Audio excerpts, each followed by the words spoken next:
Hello, my name is Brant Hunt. My YouTube channel is Discerning What is True, and I'm also on Facebook. Discerning What is True is a channel that seeks truth, making others aware of all the falsehoods that are around us. Today is the 19th day of April, 2022. What I wanted to share with you is I got something yesterday from a friend. He found out my birthday was today. He said, "Here, get a chocolate bar." So this was a chocolate bar that we would call is dark chocolate with almonds in it. The almonds have been ground down to very small pieces, so there are actually very little almonds in it per se. But as I opened up the bar and I began to read what was on the inside, it kind of bothered me. The reason why it bothers me is what I would call the whole idea of philanthropy, the whole idea of preying upon people's hearts. This particular deal, candy or chocolate, you would call it, is involved in what they call the Eurasian eagle owl population. That talks about where it's at, and they claim that 10% of their net profits to save wildlife, and it's based upon not only them but National Forest Foundation, the DIANSOSSEY Gorilla Fund International, and then the World Owl Trust. You know, that sounds nice and cute. It feels good, doesn't it? Well, my point is simply is why don't you do it yourselves? Um, and I don't believe it's actually getting to the right source. I believe that if they're claiming that it's 10% of net profits, so that's the profits of the company. So um, let's just say they make $100,000. Okay, that's just just sharing that for example. Well, 10% of that's $10,000. Does that $10,000 go to these agencies? After all, these are all tax-free agencies, 501(c) organizations. So they don't pay any taxes. And I don't have an issue with that, but the point simply is, where does this money go? Does it really go into helping out this situation, or does it do something else? Well, we know, for example, that John Rockefeller was involved in enormous amount of giving money for the purpose of benefiting him, but mainly benefiting the future. There is actually a page here. I'll show it to you. And this is there's a purpose behind this. This is not a joke, folks. This is a purpose in why they do this. And their purpose here is simply claiming that that John Rockefeller was a legacy of giving. So they're trying to change this whole idea of what he did was for the positive. I disagree big time. Rockefeller was inspirational and involved in many things. He was involved in actually starting the University of Chicago. He was also involved with his own foundation, the Rockefeller Foundation, which had a lot to do with foreign policy, and a way of actually benefiting him. He got his hands also involved in the pharmaceutical industry because pharmaceuticals are actually somewhat we call oil-based. And after all, Rockefeller was involved in oil, although Rockefeller was also involved in other deals. But main two that stood out to me are basically the issue of oil and also to do with pharmacy. He eventually gave money to many of the schools that would push the issue of drugs and not natural products, but actually pharmaceutical products. So they would benefit him and his posterity. That is the ones that would come after him. So this is the idea simply as you look at this, is that this is their idea. So this is how they worked their way, and they come across. I remember that there's a famous photo of him, John D. Rockefeller, to basically um, give to a poor child there. I think it was a penny or a dime. It wasn't much, and it was seen as benevolent, as though he was really caring about somebody. When reality simply is that was nothing. That was just a needle under the haystack of what he earned, of what he owned per se. So that was a joke. But everybody was looking at how benevolent, how kind he is, and it was done. It was done by the media. It was done for a reason. It was done on purpose. You see, it was a way of actually, you know, benefiting him and his own posterity. That is his own family. And this is what he did, and he was quite successful at it. And today we have many doing this same thing, as I pointed out about this chocolate bar. And this is this thing they pray, P-R-E-Y, the same interesting word that you would use, pray, P-R-A-Y, and P-R-E-Y, preying upon people good hearts. So what took place was that benefited him. And many organizations today are 501c3s immensely. Almost all think tanks are that way. What do you mean by think tanks? Think tanks, Brent? Well, I'm talking about foreign policy advisors. And I'm trying to think of them all. The Hoover Institute, the Heritage Foundation. Many say, well, those are somewhat conservative, Brent. You have to have, conservative groups here, such and such. Yes, they are, but they're also liberal institutions. The Council on Council on CFR, can't get it, on foreign policy. Many of your poli-sci papers, journals, were benefited by not only the Rockefeller Foundation, but others, people like ADM, Archer Daniels Midland, who was a huge conglomerate, still is, grains in America, and have had enormous impact upon what is going on. And I remember looking at these journals. They were, as a poli-sci major in college, the Council of Foreign Relations was called Foreign Affairs. That was the name of their journal. And I was interested in foreign affairs as a poli-sci major, international studies. And you'd be amazed how much ads were there. And they paid good money for that journal because they were promoting their own ideas, you see.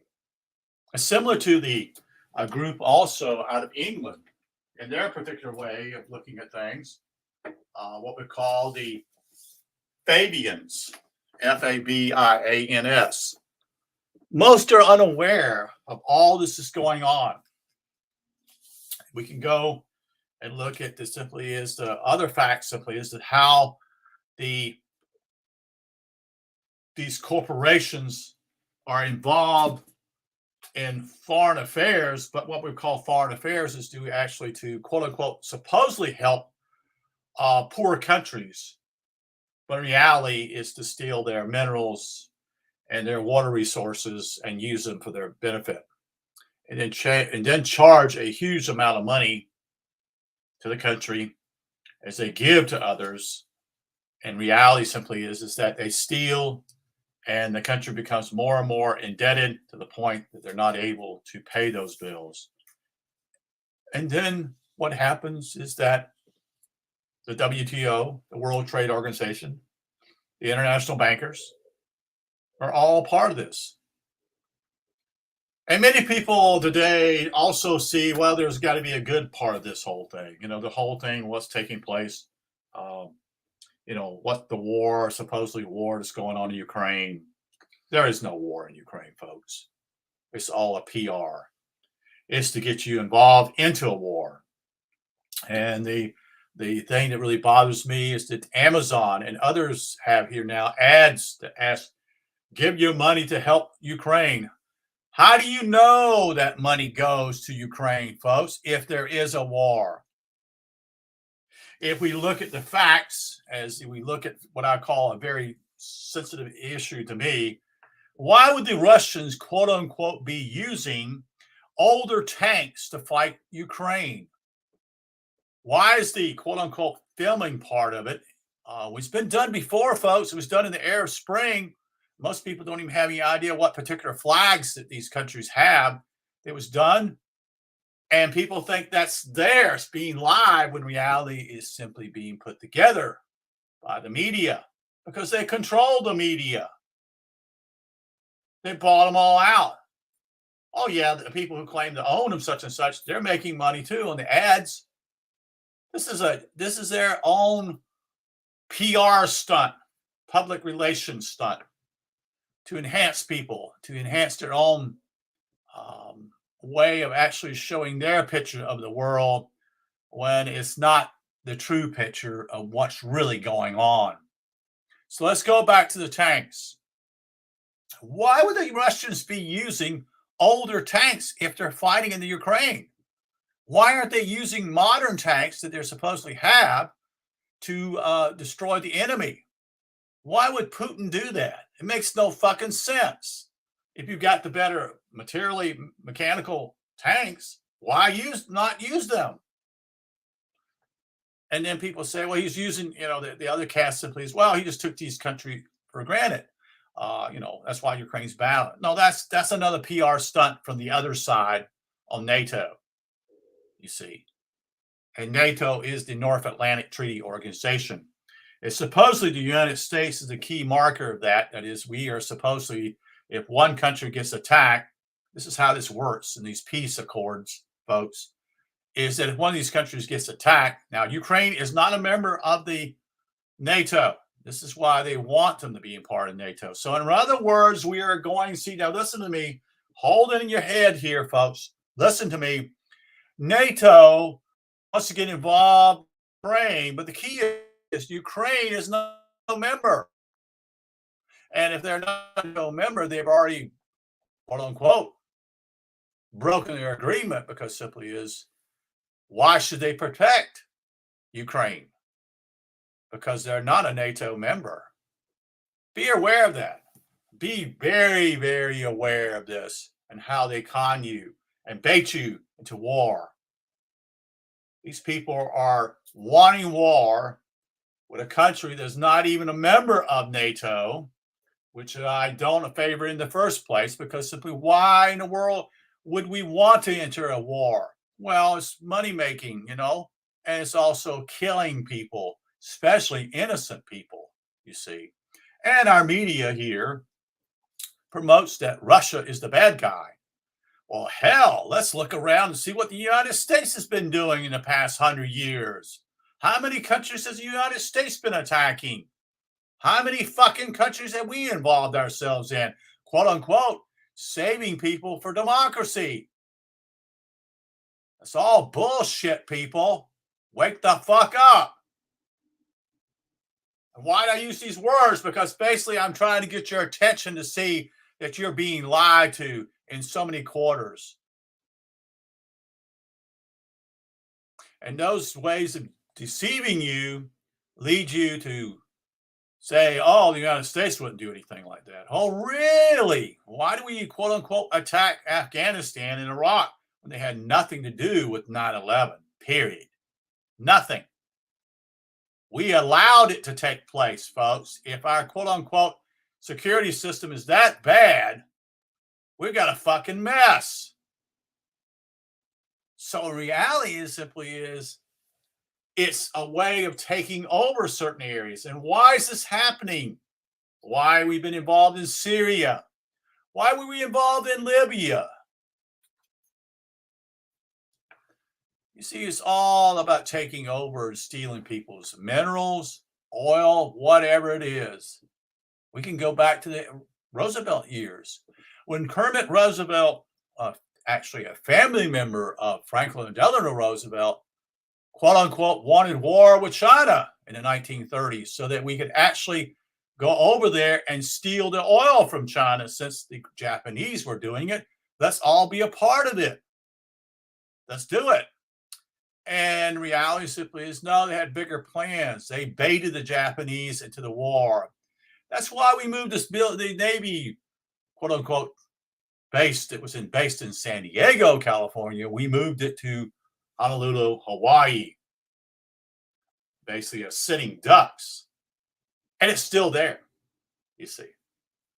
That policy was there. The policy also was there during the attack of the Japanese to allow them to, quote unquote, to destroy more military planes. So we put them closer together so that one bomb that fell would hit 2 or 3 and destroy them instead of just one being spread out. You would have to say, for example, let's just look at if there's 35 planes spread apart on an airstrip or in the hangars, how many can you hit?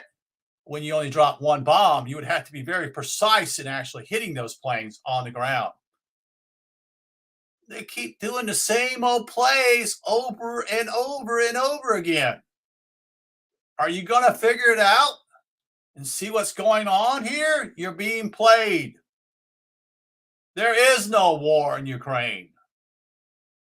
Never was. And very much so, I would even say this. Why was the revolution that took place in 2014 all about, with Hunter Biden involved? Oh, yes, that's right. We were there to exploit them. Oh, yes, we're spreading democracy, all right. We're spreading democracy to take from other countries. That's the excuse, folks. And the military thinks that there's fighting war against some enemy when reality simply is to take from other countries. It's always been about taking from other countries. It's to exploit them. Nothing else has changed, folks. So my point simply is today, back to what we call the philanthropist, is as simply as this. They paint Rockefeller now as some goody-good person, as though he was caring about people, when he in reality has brought about destruction by a clever PR stunts that basically we need, quote unquote, drugs to take in order to heal ourselves, when that's the furthest thing from truth. It's all blatant lie. And you are bombarded. Listen to the TV shows, listen to the sports programs, listen to all of it. You'll see all these commercials. Have you got it? All these commercials about drugs that will help you feel better. Really? That goes against everything that's natural, folks. Everything. Our Creator provided us everything here for us to survive on. And the reason why we are foolish enough is because we turn our eyes and begin to see simply is that we want to be blinded. We want things to be goody-goody for us, when reality simply is just not that way. And if I'm on my high horse today, I am definitely on my high horse, because simply I'm very much against what I see. Truth is self-evident. It always has been. Jesus pointed out very clearly, he is on truth, is on, basically what I'm saying something is that truth is not only self-evident, but you're doing the will of God when you do truth. Truth is God. You see, you're not in falsehood. And I'm not talking about the God that people talk about in the churches, folks. It has nothing to do with that. That's their story. Religion itself is all about manipulating you too. So the whole idea of philanthropy is, and we see it everywhere around us, give to this, give to that. Let's help the Amazon rainforest. Has that worked out, folks? Has it really worked out? No, it hasn't. It's gotten worse. Because countries, companies, corporations, there's no such thing as countries anymore. It's corporations. Ever since we, quote unquote, pushed the whole idea of commerce, that's what it's all about. It's about raping and destroying the land so that you cannot live on the land. You see, think about these things I share. because I truly seek truth. I want others to see the truth. I'm not here to impress you. I'm here to tell you the truth. You need to swallow it and understand it in order for you to see. Take care, and thank you for listening.